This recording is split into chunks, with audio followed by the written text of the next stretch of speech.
welcome back to Sayation. Thank you so much guys for tuning in. Well guys, I'm back again at the Mzansi Rated TV show and namhlanje sikhuluma ngothando nesithembu guys. I-episode ke yanamhlanje ngizokhumbula ukuthi ke ubaba ke uMseleku wayekisa uMakhwela umsebenzi. So namhlanje guys he will tell amakhosikazi akho ukuthi cha uMakhwela ngamyekisa emsebenzini. Sibeyabuza ukuthi hawu wayeyekisela ingane yabantu ke umsebenzi. Usethi ukuba kaMseleku kuwumsebenzi ngokwakho nje kukodwa but hayibo uma ngabe usho njalo pho thina wasiyeka wasibuka phela sihamba sawusebenza ngabe nathi uyasiyekisa usethi uma ngabe cha kusho ukuthi mina uzofanele ke ungibhekphe ngoba kusho ukuthi ke kudala ngisebenza ngingaholi guys niyazi guys ukuthi abantu abangasebenzi ke manje emakhosikazi kaMseleku bawu2 uMakhwela kanye ke nomamkhulu uMacele.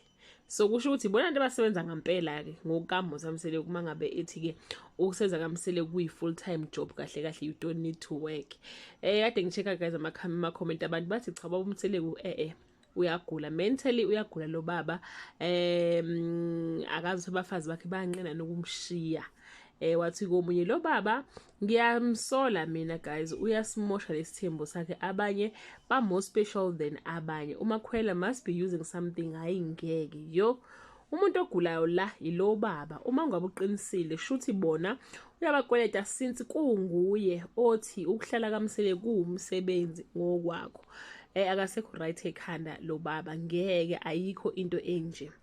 But where can we watch up? Okay, this one was looking for a catch up guys. Uthi komunye uMakhwela ube yimi bengizozithintitha into zami ngibuyele kwaMlungu. Ungamfaki mangwabe ku medical aid yakho lo baba uyedelela and uzobiza. So guys, angazi ukuthi uthini umbono wakho ke ngalendaba ukuthi what was the reason behind uba uMseleku ukuthi ke ayekise ke uMakhwela ukusebenza. Besethi ukuhlela kaMseleku kuyi full time job ekubeni kunamanye amakhosikazi avukayo ahambayo ayosebenza. Abanjani kufanele bahlale babe wo full time job ekhaya bondliwe ubani njengoba guys nazi ukuthi ke baba uMseleku ne medical aid abade ngekho khona wacela ukuthi ke uMamngwabe amfake medical aid ngoba uMamngwabe usenza ka government. Then kuzokwenzekani ke ngoMakhwela kanye ke nengane yakhe ubani kuzomfaka medical aid.